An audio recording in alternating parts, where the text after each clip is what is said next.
Good morning. जैव विविधता की स्टडी हम लोग कर रहे थे।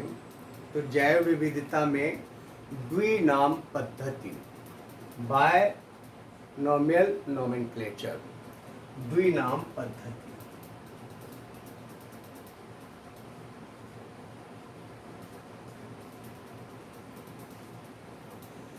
बायनॉमियल नोमेनक्लेचर, द्विनाम पद्धति। द्विनाम पद्धति के जनक हैं, यानी कि जिन्होंने द्विनाम पद्धति दी थी, Carl von Linnaeus. Carl von Linnaeus, इनको कैरोलस लीनियस भी कहते हैं। Carolus Linnaeus, Carolus Linnaeus.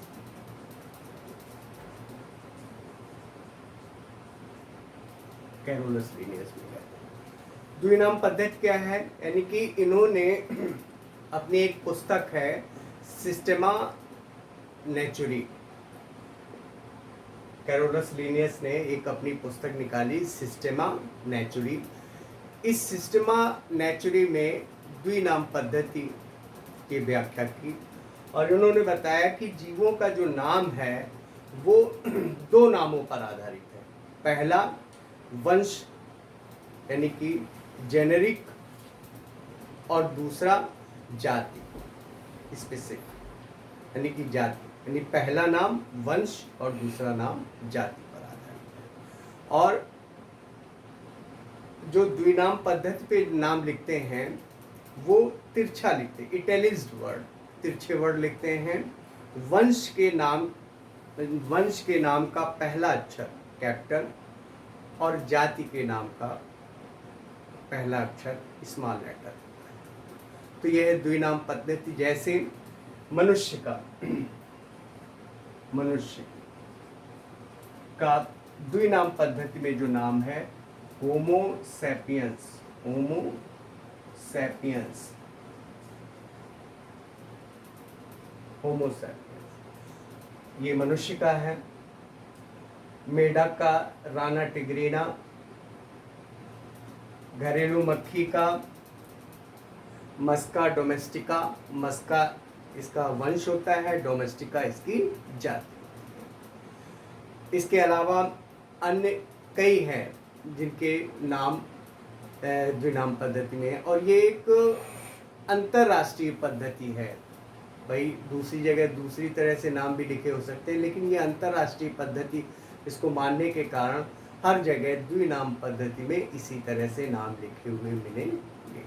तो ये द्विनाम पद्धति। उसके बाद वर्गीकरण की जो इकाई है, वर्गीकरण की इकाई, वर्गीकरण की इकाई, सबसे छोटी इकाई जो होती है, सबसे छोटी इकाई वो है जाति या स्पीसीज। जाति या स्पीसीज,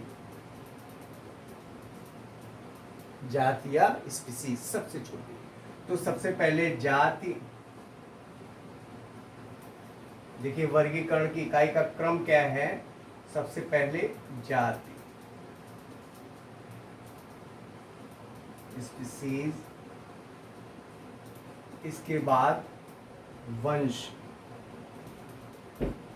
जीनस,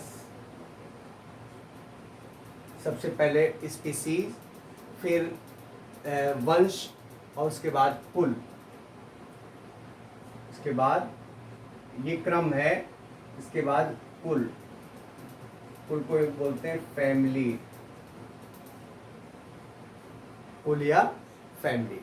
और कुल या फैमिली के बाद गण, गण, ऑर्डर इसको बोलते हैं इंग्लिश में, ऑर्डर। कुल या गण या ऑर्डर, गण या ऑर्डर के बाद वर्ग, वर्ग, क्लास, और वर्ग या क्लास के बाद संघ, फाइलम,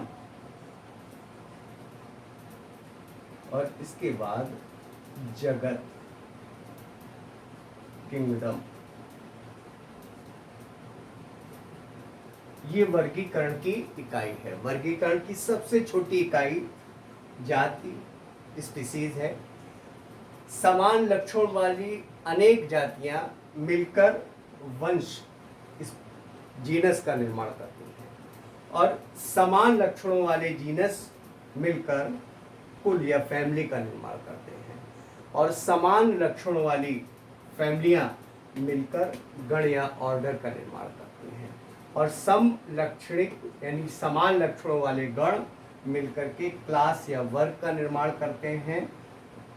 क्लास यानी कि समलक्षणों वाले क्लास या कहते वर्ग मिलकर के संघ या फाइलम का निर्माण करते हैं, और समान लक्षणिक संघ या फाइलम जगत का निर्माण करते हैं। जैसे अब संघ में ले लिया जाए कॉर्डेटा, तो कॉर्डेटा में बहुत सारे चलते वर्ग आ जाते हैं, बहुत सारे वर्ग हैं। मत्स्य वर्ग हो गया, एम्फीबिया वर्ग हो गया, सरीसृप वर्ग हो गया, और मैमेलिया यानी कि स्तनधारी वर्ग हो गया। ये सारे वर्ग हमारे कॉर्डेटा संघ में आते हैं। तो ये जो है वर्गीकरण की मुख्य इकाई है, और इसमें सबसे छोटी इकाई जाति, फिर वंश, फिर कुल, फिर गण, उसके बाद वर्ग, फिर फाइल संघ, और उसके बाद जगत।